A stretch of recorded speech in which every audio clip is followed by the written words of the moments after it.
Conscious touch. What do we mean by conscious touch?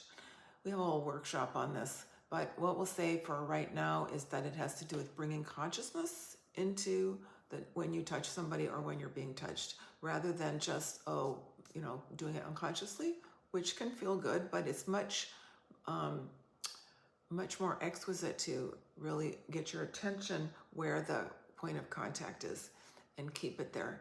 So when it's moving, you keep your attention on, and your mind will wander. Your mind will start thinking about whatever it thinks about, TV shows, art that you've seen, someone you're hot for, all these things, lunch, oh my God, I'm getting fat, all these things that the mind does. And when we notice, just like in meditation, we notice the mind's going off somewhere, we just bring it back to where the touch is happening. You can practice this on yourself, you can practice on your lover. I used to practice it when I was single, and I was wanting to stay and build my ability to remain conscious while I was touching and being touched. As I used to go for massage once a week. I still do.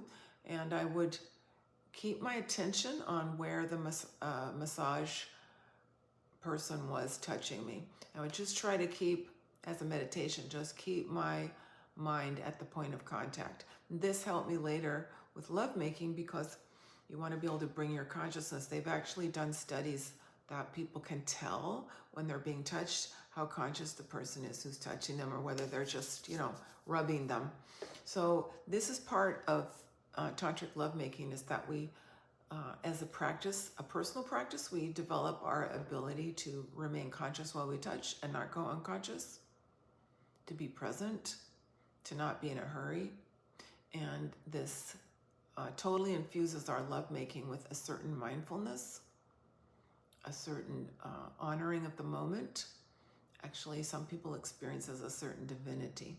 So this is something we can begin practicing immediately and bring to our lovemaking.